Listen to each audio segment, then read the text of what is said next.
Hey folks, welcome back to What's Next. I'm Freeman, your head of community, and I'm excited to be here today to talk to you about what's coming in Tides of Torment, which releases later this summer. And I'm not doing this alone, of course. I'm joined by members of our development team who are here today to take you behind the curtain and talk to you a little bit about what it is we've got cooking. So let's start with some introductions, and of course we'll start with the person who probably needs the least introduction. But Todor, tell the people about yourself. So, my name is Todor, and I am the game director of the Warhammer 3 DLC. I've been doing that for the past several months. Before that, I was the game director of Total War Pharaoh. Previously, I worked on Total War Troy, and even before that, on the DLCs for Rome 2. And over here is... Thank you, Toshe. My name is Tuyan. I am currently the art director and concept lead for the Warhammer DLC. Previously, I was the art director for Troy Mythos, and Pharaoh. And sitting to my right, we have... And with a great passion for Total War and Warhammer, my name is Vasil, and I'm leading the Tides of Torment DLC. And I've previously spent some time dabbling in Pharaoh. And in this What's Next episode, we're going to be very excited to talk about that next faction that we've revealed recently in the Skulls event. We'll get to that in a moment. But elsewhere, we're also going to be talking about some of the reworks that we've got going on. There's one we actually missed in our last video, so stick around. And we'll also be talking to Stoyan as well about some of the art of our game and how much work goes into bringing it to life. But Todor, let's give you the first question and the first honour, of course. Who is that next faction and next faction leader we're bringing to the game? Thank you for the honor. The faction and the race both are very dear to my own heart because I'm a fan of those hardy people in the north that live right on the edge of the chaotic influence, the Norskans. Yes, we're adding a new legendary lord to the Norskans. His name is Sayl the Faithless. He's a powerful spellcaster. Unlike the other legendary lords, he's not one to always lead from the front and try to proving his physical might and his prowess and his bravery. He is all about manipulating those around him and making sure that they believe he's their friend, after which he betrays them. And based on these treacheries, he builds and builds his power, ever growing. This, of course, leads to him slowly getting surrounded by enemies, but, you know, this is the price he had to pay. He's going to search for power all across the world in terms of be it chaos or not so much for himself. And he's going to be a great spellcaster. He will possess 2 spell lores for the players to choose from, and that's going to be a bit of an experimentation. It's going to give him a lot of versatility as one of the most powerful spellcasters in the game. Now, we mentioned as we were talking about Sayl there, that there's a lot of manipulation in his realm, and we've had some elements of this with different gameplay factions that we've introduced in the past, such as the Changeling. How is it that it differs to that type of manipulation that we introduced there? So Sayl is quite different from the Changeling, as he's closer to an ordinary faction. Like, he's a Norscan, he can occupy settlements, he can also raise settlements and dedicate them to the various chaos gods. But there is a special feature you will use to plan, execute, and reap the rewards from your treacheries. Like, initially, we explored a kind of a more rework of how diplomacy system works, but this is kind of a dangerous thing to do to a live game, and this is why we opted for a specific feature to cover the betrayal part of Sayl, which is the major part of him. Diplomacy is a very prominent legacy feature. It's similar to treacherous waters that we try to navigate very cautiously, as it could bring a lot of fallback after it if something unfortunately breaks or changes too significantly. So we've worked around making Sayl's betrayal feel natural for him, so it's represented properly as a treacherous person, and his flavor is felt by the players, but doesn't clash too far with the diplomatic system that's already within the game. Well, we've got an awesome roster that's planned out for this faction. We're not going to talk about all of it today, but we can maybe give a sneak peek at some of the units that we've been working on. So, Vasil, talk us through some of these very headline units that we've got. So where should we start? Well, clearly the expectations fall first on Sayl. As we mentioned, he's going to be the great spellcaster, and he also is very familiar with a pal of his named the Night Maul. Nightmare is very unique, very special-looking creature. For those unfamiliar, it consists of a few of Sayl's unfortunate sorcerer pals that got fused into one single entity. And in our interpretation of the Night Maul within the game, it's going to be an ability that Sayl is going to be able to cast towards his unsuspecting and unfortunate targets. During the process of development, the Night Maul proved incredibly challenging in various technical aspects. So that was one of the more driving reasons for us to go towards that approach. But talking about how the Night Maul looks, I think that Stoyan can share a little bit more as well. Yeah, the Night Maul is actually a very different looking creature compared to the rest of the roster. So we enjoyed a lot creating this thing, exploring all the Warhammer lore and trying to make it possible for the game, because of course, especially for the animation team, the challenge is multiplied by the extra limbs and mutations the character may have.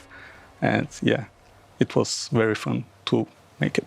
I'm guessing it's not something we can really mocap, is it? No, not really. We tried to mocap it up, but it's difficult to keep all the people together, so it kind of feels natural, so we kind of gave it up. Okay, so we've talked about the Night Maul. Then the roster, what else do we have on there? Another addition to the Norscan roster is the Fimir Noble. It's an addition to the Fimir family, which we already have in Warhammer 3. And the Fimir are known to walk in the shadows, to use magic to their advantage, and to surprise their unsuspecting prey. And the Noble will be no different. He's going to benefit from that as well. And also, as a hero character, other Fimir present in the game will benefit from his presence in battle in various situations. So they can use him in conjunction with them, but also with other monsters and creatures in the Norscan roster. Any more we want to talk about today? Let me think a little bit about it. We can talk a little bit about the Chimera. So we're also adding a Chimera, the three-headed monster that I imagine it comes to no surprise to most, unfortunately. But it's a very vicious flying creature, versatile in combat, is going to be able to get in and out of battle very quickly. And its three heads will possess three different attacks that will also give it a little bit more zest in how it engages with other creatures and characters on the battlefield. And of course, there's going to be other secrets, but we're going to keep them for later. And onto the Chimera, there is a little known biological fact that it has four heads because its tail is also a head. True. That is absolutely right. Okay, well, do make sure that you are, of course, subscribed and following us everywhere, because we do have more of this roster to reveal. But later, you know. Now, it's been some time since we've had the opportunity to update Norsca, but when we go back to looking at one of these factions that haven't been updated in a while and brought in line with those new standards that we kind of have, what's the first type of thing that we look at for this faction? So yeah, as you said, the Norscans have been in there for quite a while. We've been hearing people saying, just please update them. They're in need of love. And we've decided to give them this kind of love right now. There are two types of updates that we're making to the Norscans. One of those is related to their racial mechanics, but we're also doing some faction-specific ones. So in terms of racial mechanics, we're changing the way the Monsters Arcanum work. This is a favorite change of mine because it makes it kind of more relevant to what I'm doing in my campaign. We're also updating the way Chaos Gods Allegiance work, and also the dilemmas related to Confederation. We're a bit expanding them. In terms of faction-specific stuff, we are changing the way Seafang works for Wulfric. Seafang is his signature ship, and currently he is available in the game only as a battle ability, but we have extended his presence to the campaign map. So right now we're using Seafang. Will provide you with an easier means of transport, crossing vast distances from port to port, which will likely turn you into this ultimate raiding machine that we're going for, the flavor of Wulfric. And as for Throg, Sayl? Throg is an interesting case where he's the Troll King a little bit more on paper, at least as that's how we saw it in the current example. And as Todor mentioned, we've tried to push in the flavor for other Norse confection, not just Throg. So one of the factors that we looked through when we did these reworks is to make them feel distinct of each other. Wulfric, Throg, and Sayl. Wulfric being more the marauding side, Sayl the diplomatic manipulator, and Throg the monster king that expands his kingdom in destroying things around him. Basically, he's going to remain on his present position, but we've adjusted him with an additional mechanic that where he's going to be able to utilize his influence towards other monsters and trolls more in particular, and call their power, one might say, in order to aid him in battle and aid him in his further conquests. Another interesting addition that it's also worth saying is that we're adding a few more hunts within the Monsters Arcanum. So there's going to be more monsters to hunt, there's going to be more creatures to seek, and more rewards to reap. And another tiny but significant update is that both Throg and Wulfric are getting an additional set of voice lines. Especially for Throg, it was important to convey the fact that as he is a troll that's being touched by chaos, he's also a more intelligent kind of troll. Perhaps the most intelligent troll in existence. So a whole new VA has been recorded for these then? Yeah. We saw that Wulfric and Throg were lacking VOs from the original game, as they're one of the more older factions within Warhammer. But also, we've heard the comments about Throg's previous VOs, and we completely agree with it, actually, and decided to redo completely Throg and update Wulfric to be brought in line with the current state of what Warhammer is today. Okay, well, awesome. I'm glad that you guys have had the opportunity to do that. I know it's something that you guys have been asking for quite a lot on the Reddits and the forums. In the last What's Next video, we kind of forgot to talk about the Dakala and Slaanesh reworks that we're also trying to bring. So when it comes to Slaanesh, what are the things that we've looked to update there? Slaanesh is an interesting case where they were represented just by Nkari currently, and we wanted to make the new faction in terms of the Kala and Nkari feel distinct from each other, but also supplement what Slaanesh does right now. And while it does it fairly well, we've updated a few systems to bring them more into up to speed with the current trends that we've used in other reworks. So that applies towards the technology trees. We've looked towards the proliferation of codes to make it a little bit more functionally usable in terms of their current strategies and what they aim to achieve right now on the map. And also we've looked how to improve and tweak some of the more controversial aspects of Slaaneshi benefits, for example, their replenishment and also their usability in terms of battle and the stats there. Okay, well, there you have it then. Sayl and the Norsca are our next faction that you can look forward to when this next DLC launches later this summer. Now, unless you've been living under a mangler squig, you probably saw the Skulls event very recently, and you may have spotted this first look at Sayl. Take a look at this.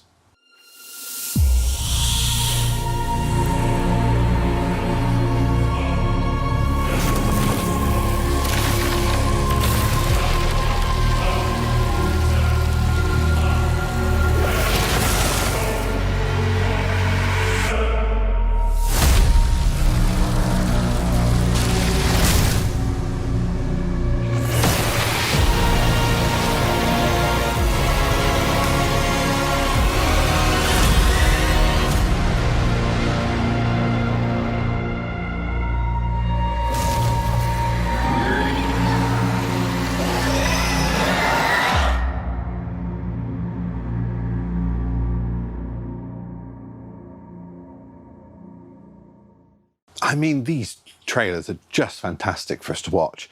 Break it down for us though, Total. What have we actually seen in that trailer? So we saw the first significant moment of Sayl's rise to power and also a treachery. Because what happened in this particular case is that Sayl was a part of a conclave of magicians and they're conducting a special ritual. Unaware that Sayl has, fiddled around with it for a bit. So it backfires the ritual because of Sayl's treachery. And what happens is that the leader of the magicians, called Shalkane, and probably I'm butchering the name, I don't know, he is blown up to bits, only his teeth remain, and they become a battle ability for Sayl further on.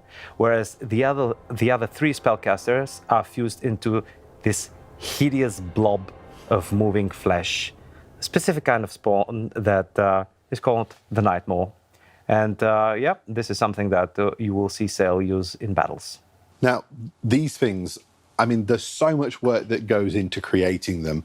When we start to concept them, Stoyan, how long does it take for us to get from that point to the finish line where they're looking as cool as we saw in Skulls?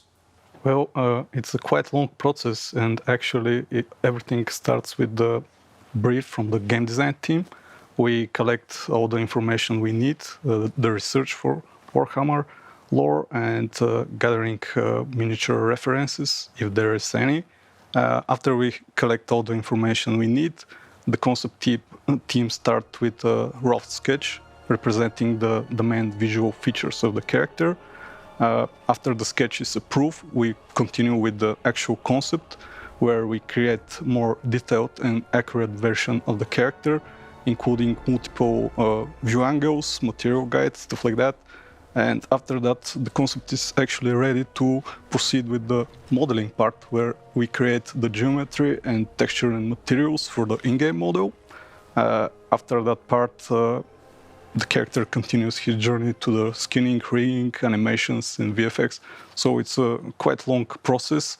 A lot of teams are involved, and yeah, it's a great team effort in general. Now, one of the great privileges that we always have with these What's Next videos is the opportunity to talk about the craft of making a video game, because it's something that we love doing, but it's never easy.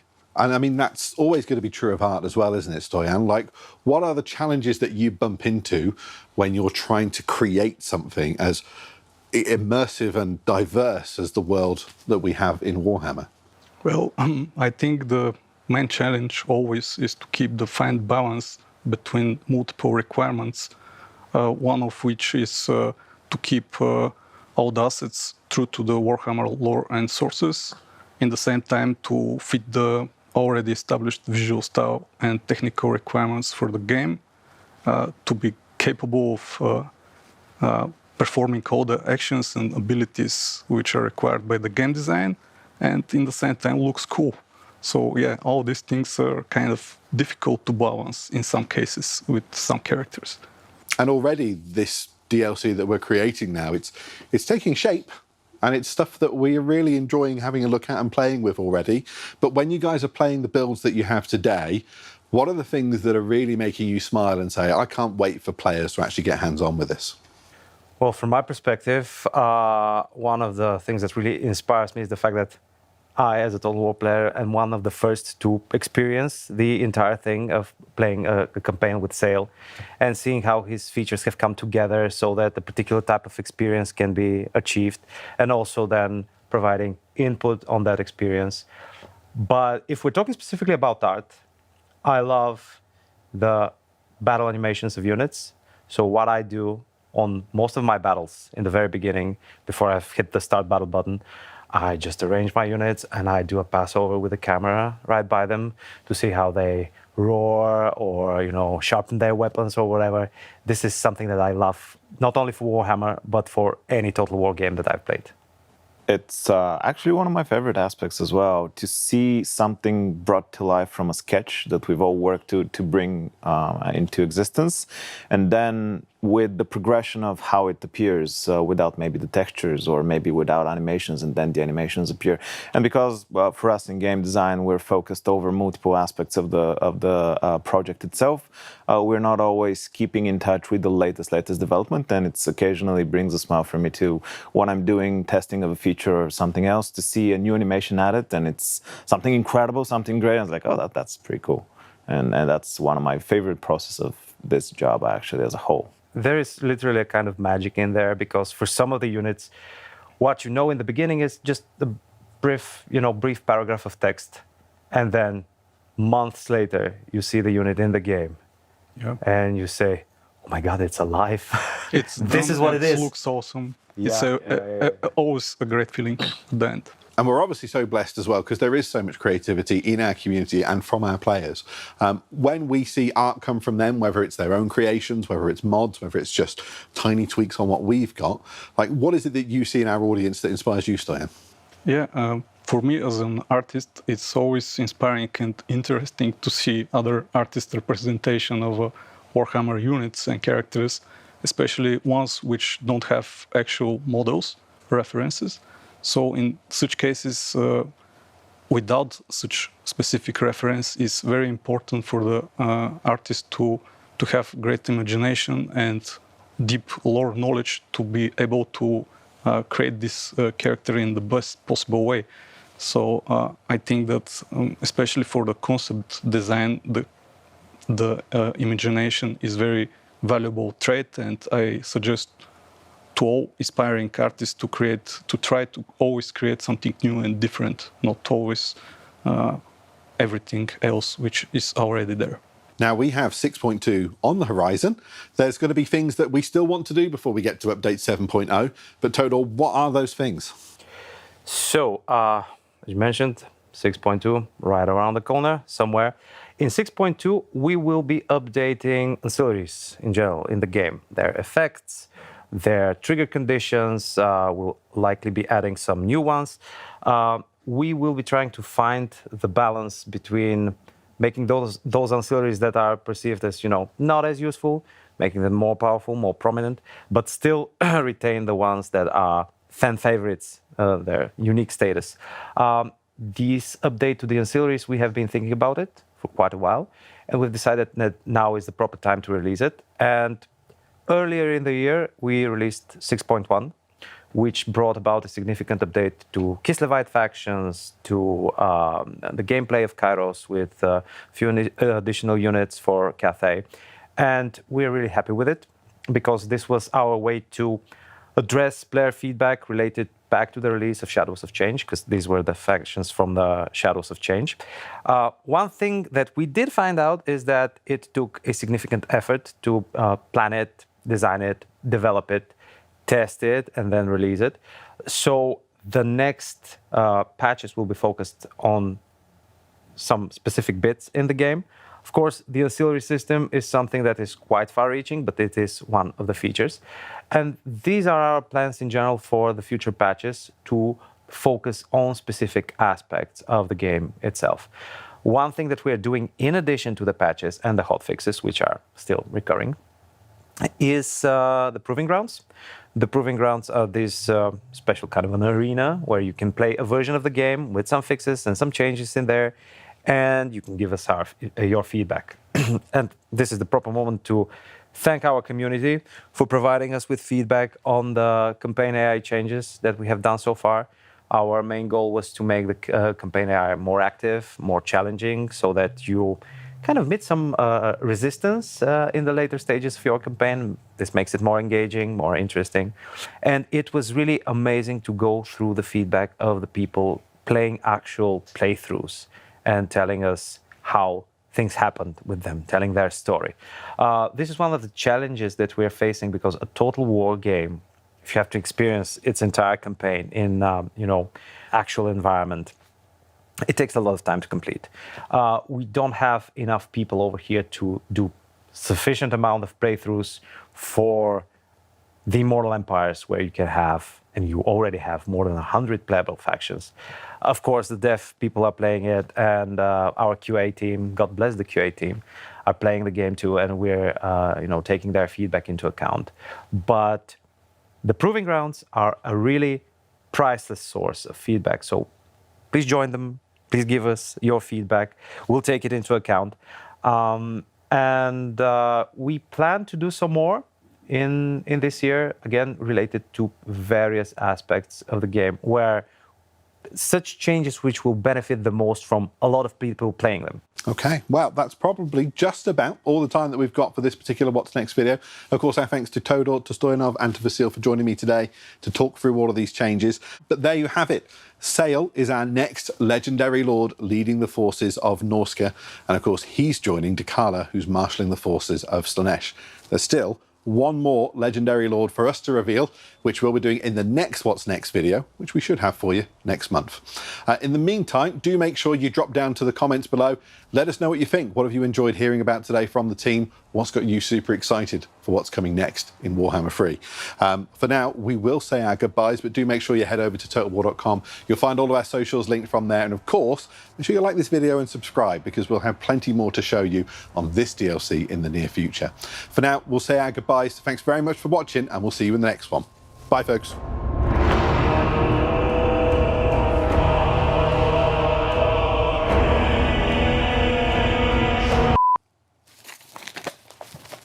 Hit it again. I hit it again.